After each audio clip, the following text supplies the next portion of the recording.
guys, kembali lagi bersama gua di Sakahyang Review. By the way, apa kabar kalian yang sudah kangen dengan film Kopet? Tentunya film Kopet yang tidak receh. Bersiaplah, karena kali ini Sakahyang akan membahas sebuah film Kopet berjudul TTTDS tahun 2014. Kok disingkat bang? Nyalah dah saya macanage. Pokoknya film Kopet kali ini benar-benar seru dan menegangkan sekaligus penuh misteri. Penasaran dong seperti apa kisahnya? Oke lah, daripada kelamaan, mending kita langsung saja ke pembahasannya. Dan jika kalian suka dengan channel ini seperti biasa, silahkan subscribe aja biar gak ketinggalan video menarik lainnya dari Sakahyang. Film ini diawali dengan sebuah kisah pembantaian yang terjadi pada tahun 1946 di perbatasan Texas bernama kota Texarkana, di mana teror tersebut dilakukan oleh seorang psikopat bertopeng sarung bantal dahdiran yang dikenal dengan nama Phantom Killer. Dan dari kejadian tersebut, banyak muda-mudi yang belum puas menjalani hidup harus tutup umur oleh tindakan psikopat keji ini. Dan yang paling mengerikan, selama puluhan tahun pihak kepolisian tidak mampu menangkap atau bahkan sedikit pun mengungkap identitas psikopat ini yang sebenarnya, yang berarti selama 30 tahun para warga selalu dihantui rasa takut akan kehadiran psikopat misterius ini. Hingga pada tahun 1976 seorang sutradara akhirnya membuat sebuah film yang terinspirasi dari teror psikopat Phantom, dan film ini diputar setahun sekali pada malam Halloween sebagai peringatan jika misteri psikopat Phantom bungkus sarung bantal dahdiran masih menjadi misteri yang tak pernah terungkap sampai saat ini.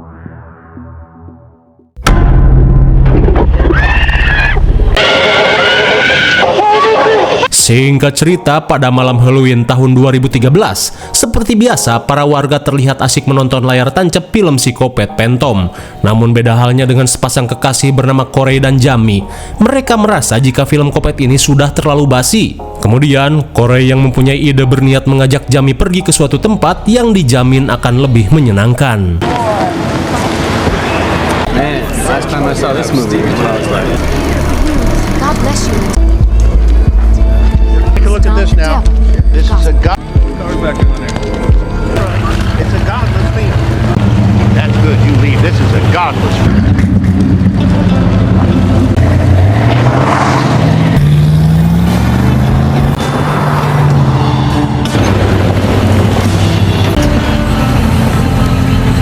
Lai tasih goboy, dikira bakal check-in di hotel Oye, Corey yang kurang modal malah mengajak pacarnya mojok di ruyuk yang poek. Melihat situasi yang sepi, tanpa basa-basi Corey langsung mengajak Jamie untuk bermaksiat.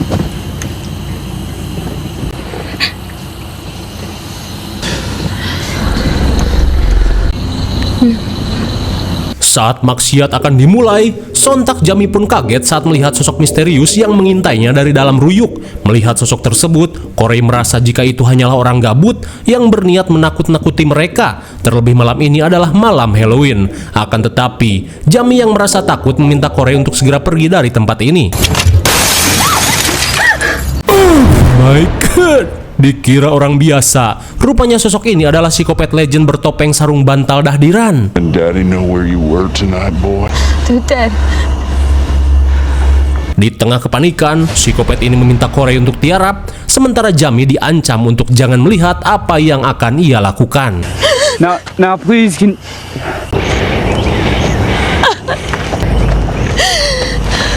Fucking you, man! What do you?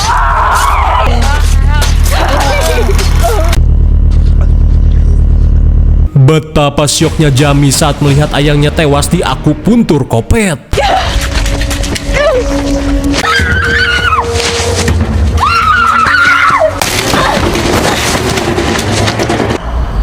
This is for Mary. Saat Jamie tertangkap, psikopat ini hanya meminta Jamie untuk memperingatkan para warga jika psikopat Phantom telah kembali. Dan semua ini ia lakukan untuk seorang wanita bernama Mary. Kira-kira siapakah Mary ini sebenarnya?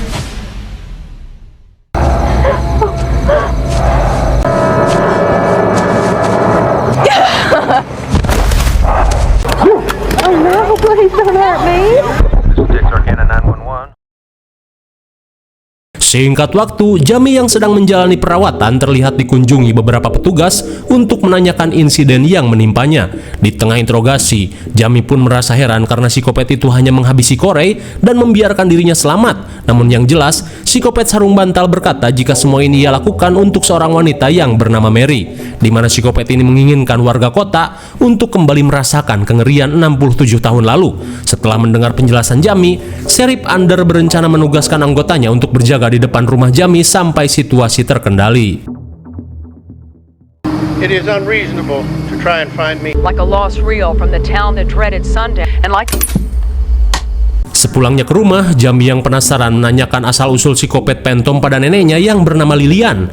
Meski tak mau membahasnya, namun si nenek menceritakan jika dulu psikopat ini dikenal sebagai sosok pemberantas kemaksiatan. Terlebih setiap korbannya merupakan kaum muda-mudi yang sedang dalam masa puber dan haus akan wisata gabrut. Namun seperti yang kita tahu, identitas psikopat ini tidak pernah bisa diungkap sampai saat ini. This is for Mary. Di malam harinya, Jami yang trauma terlihat mengalami insomnia. Namun ia merasa lega saat melihat Pak Polisi pelindung masyarakat masih berjaga di depan rumahnya. Di keesokan harinya, Jami yang berduka terlihat menghadiri acara pemakaman almarhum Corey.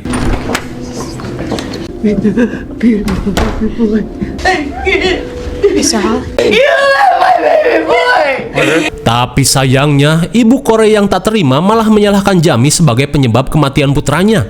Padahal si Corey sendiri yang kurang modal ingin bermaksiat di dalam ruyuk.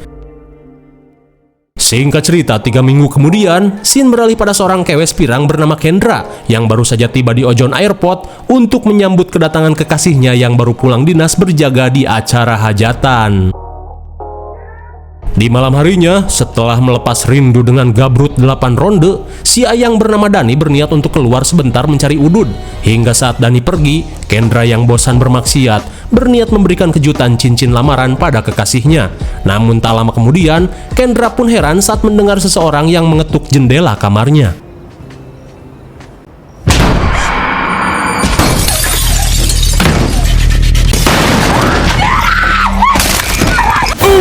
My God! Saking paniknya melihat kepala Dani yang buntung, Kendra yang kalut dan Paduli Bagong malah melompat dari lantai 2 hingga cekernya sengklek.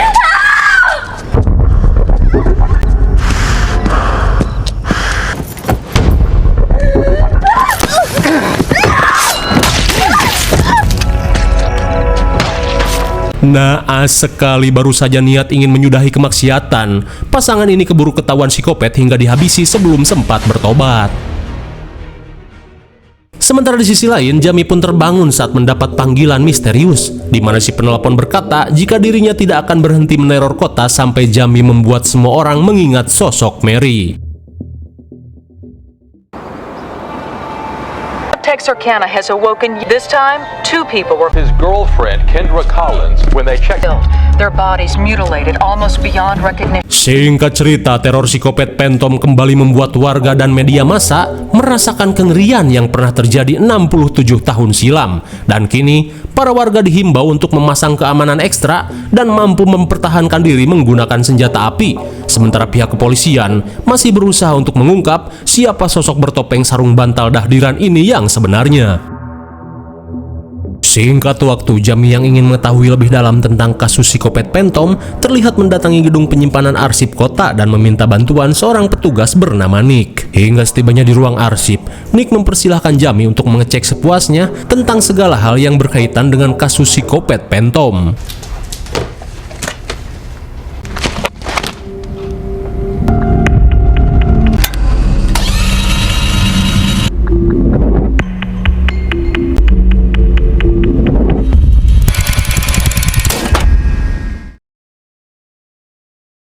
Sementara di kantor polisi, seorang kapolsek bernama Morales terlihat fokus menonton rekaman CCTV ketika psikopat Phantom menenteng kepala Dani di Hotel Oye. Kembali pada Jamie, di tengah penelitian, ia pun heran kenapa Nick mau untuk membantunya sejauh ini, padahal mereka baru pertama kali bertemu. Di tengah malu-malu anjing, ternyata Nick adalah teman Jamie semasa SMP, di mana dari dulu Nick sudah memendam Lope kepada Jamie. Mendengar hal itu sontak membuat Jamie tersipu malu. Hingga di tengah obrolan, Jamie mengajak Nick untuk menghadiri acara peringatan yang akan diadakan di sekolah nanti malam, di mana peringatan itu dikhususkan untuk para siswa yang menjadi korban kebrutalan psikopat Phantom. Dirasa ini kesempatan untuk PDKT, jelas saja Nick menerima ajakan Jamie. Di malam harinya, Jamie dan Nick baru saja tiba di sekolah dan langsung bergabung dengan orang-orang yang sedang melakukan renungan malam bagi para korban. Namun di tengah acara tiba-tiba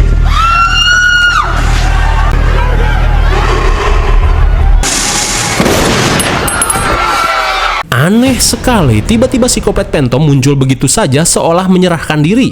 Dan ketika dicek, sosok di balik topeng ini adalah seorang remaja nolep bernama Dayat. Tapi apakah benar psikopat Phantom ini adalah Dayat? Cukup janggal.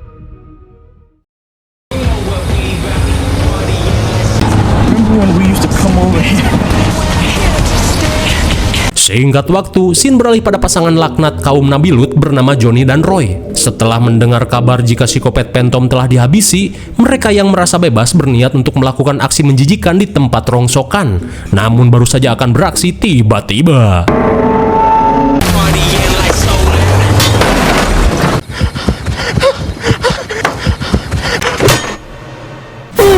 my god, ternyata si Dayat bukanlah psikopat Phantom yang sebenarnya.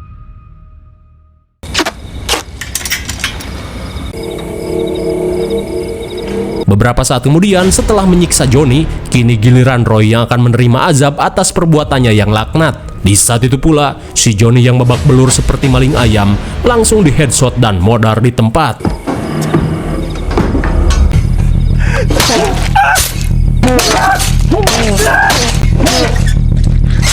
Mamam sia. Akhirnya, pasangan laknat ini mendapat azab di dunia sebelum mendapat siksa di akhirat. Di keesokan harinya, saat Jamie memberikan kopi pada seri poster yang semalaman berjaga, ia pun syok saat diberitahu jika Dayat yang diduga seorang psikopat ternyata salah besar, di mana Dayat memang orangnya nolep dan terindikasi sering mencoba melakukan diskon usia. Maka dari itu, Dayat memanfaatkan situasi untuk bisa secepatnya modar. Hal itu pun diperkuat dengan ditemukannya dua pria boti yang modar di area barbek, dan menurut penyelidikan, psikopat sarung bantal adalah pelakunya. Dengan kata lain, psikopat Phantom masih bebas berkeliaran di luaran sana. All the brave men and women who are out there each. And I repeat, we do not believe. Di malam harinya, Sheriff Hank yang sedang bebas tugas memutuskan untuk nongkrong di O'John's Bar. Di saat itu pula, Hank tiba-tiba tertarik pada seorang bondon setengah tuwir bernama Hernie. Lantas dengan sedikit tawar-menawar, Hernie pun bersedia untuk menemani Hank malam ini. Sepulangnya dari O'John's Bar, Hank terlihat nyantui sembari menikmati servis cacing yang dilakukan oleh Hernie. Hingga di tengah rasa linu, tiba-tiba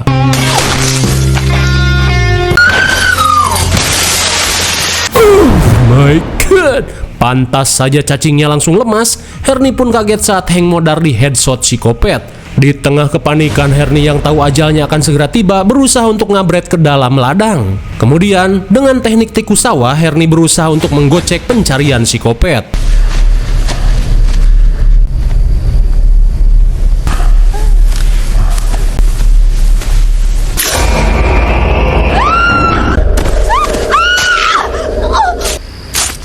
Berakhir sudah debut bondon kolot ini setelah psikopat sarung bantal mengirimnya ke alam barzah.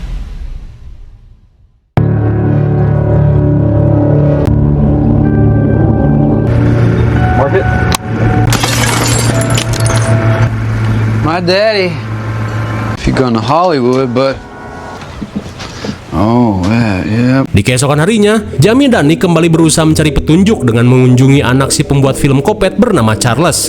Lantas, Charles berkata jika sebelum film dibuat, ayahnya sempat melakukan riset untuk mengetahui identitas si Kopet ini yang sebenarnya. Namun sampai film dibuat, ayahnya tidak pernah menemui titik terang. Tapi menurut keterangan, orang yang pertama kali menjadi korban si Kopet ini merupakan seorang wanita bernama Mary. Namun seiring berjalannya waktu, kematian Mary seakan menjadi kentut semata hingga kasusnya hilang termakan zaman. Charles pun menduga jika psikopat yang eksis pada saat ini merupakan orang yang masih memiliki hubungan darah dengan Mary, di mana psikopat ini seakan menginginkan para warga untuk kembali mengingat teror psikopat Phantom di masa lalu, di mana seperti yang mereka tahu, kasusnya tidak pernah terkuak sampai saat ini. Dirasa manuk akal, Jamie dan Nick hanya tinggal mencari tahu silsilah keluarga Mary yang dimaksud oleh Charles. Singkat waktu di malam harinya, setelah mengantar Jamie pulang, Nick yang akan pergi langsung berpamitan pada Jamie. Namun tak ada angin dan hujan, tiba-tiba Jamie merasakan gejolak gabrut yang tak tertahankan. Terlebih setelah kematian ayangnya, Jamie sudah tak pernah lagi merasakan jejalan cacing.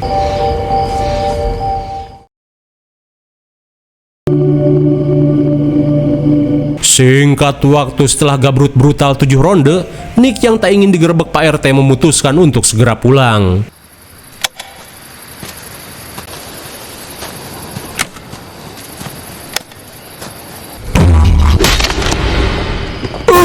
My God! Akibat bermaksiat, Nick pun turut menjadi korban psikopat sarung bantal. Singkat waktu, Jamie yang akan pergi bersama si nenek terlihat berpamitan pada Sherry Foster. Ia pun berterima kasih karena sejak awal Sherry Foster bersedia untuk menjaga rumahnya. Kemudian, ia pun memberikan hasil penelitiannya tentang psikopat Phantom karena siapa tahu Foster mampu memecahkan kasus ini.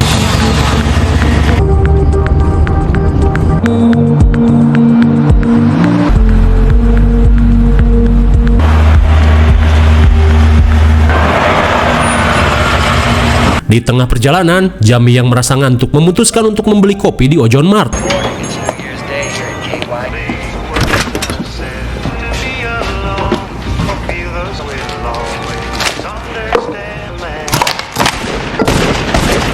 Sontak Jamie pun panik saat mendengar suara tembakan dari arah luar. Grandma? Grandma, no! Grandma, please, somebody!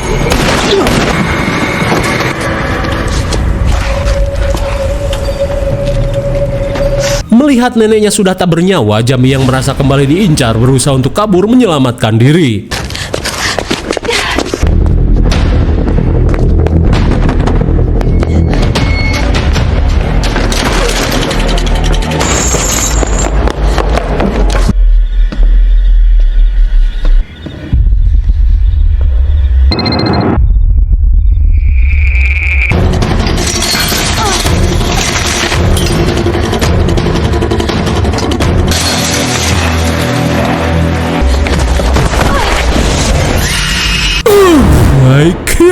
Sontak Jamie pun syok parah saat mendapati jasad Nick seperti bahan baku seblak doer. Di tengah rasa syok, Jamie pun berusaha melaporkan hal ini pada Sherry Foster, namun telepon tersebut malah dijawab oleh psikopat.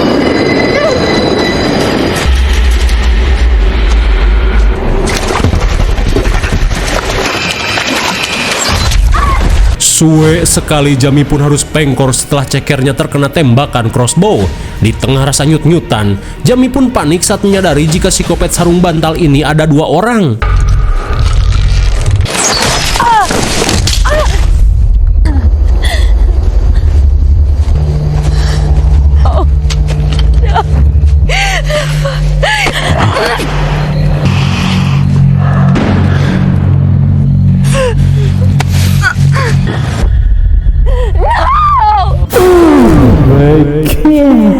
Ternyata sosok di balik topeng sarung bantal ini adalah Sherry Foster yang merupakan cucunya Mary, di mana ia telah bekerja sama dengan Corey yang ketika itu telah memalsukan kematiannya.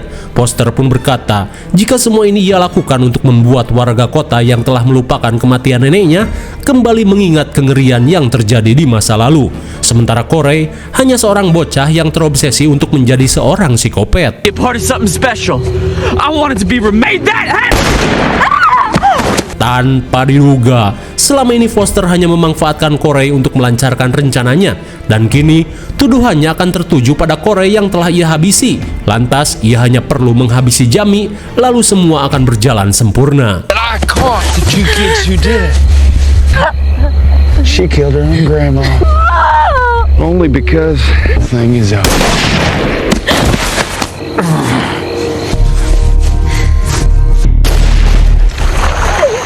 Entah hoki atau si Foster kebanyakan bacot, akhirnya Jamie berhasil menghabisi Foster dengan pistol yang ia miliki. Singkat cerita, setelah kasus ini terungkap, keadaan kota kembali damai dan tentram. Lantas, pihak kepolisian langsung menutup kasus ini, di mana seri Foster dan juga Corey ditetapkan sebagai tersangka meski mereka berdua sudah modar di tangan Jamie. Akan tetapi, psikopat yang dulu eksis dan menghabisi Mary di tahun 1946 masih tidak mampu terungkap, karena mungkin sekarang psikopat itu sudah aki-aki atau bahkan sudah modar. Dan kini, Jamie yang telah menghabisi 2 kopet terlihat memulai kehidupan barunya dengan pindah ke California untuk memakan bangku kuliah di Jones University. Kok bisa? Ya iyalah, emangnya di Konoha bela diri tapi malah jadi tersangka. They could come back. Bagaimana, film yang cukup menegangkan bukan? Tak perlu ada yang dijelaskan lagi karena sudah jelas. Intinya, Foster memanfaatkan Corey untuk membuat teror psikopat sarung bantal kembali eksis, sehingga para warga kota tidak melupakan korban-korban yang berjatuhan di masa lalu. IMDb untuk film ini adalah 5,6 dan menurut Skayang cocok saja dengan nilai 6,0. Mungkin segini saja review dan pembahasan film TTTDS 2014. Jangan lupa like, share, dan subscribe supaya kalian tidak ketinggalan jika ada video menarik lainnya dari Skayang. Thanks for watching and see you on next video. Bye bye.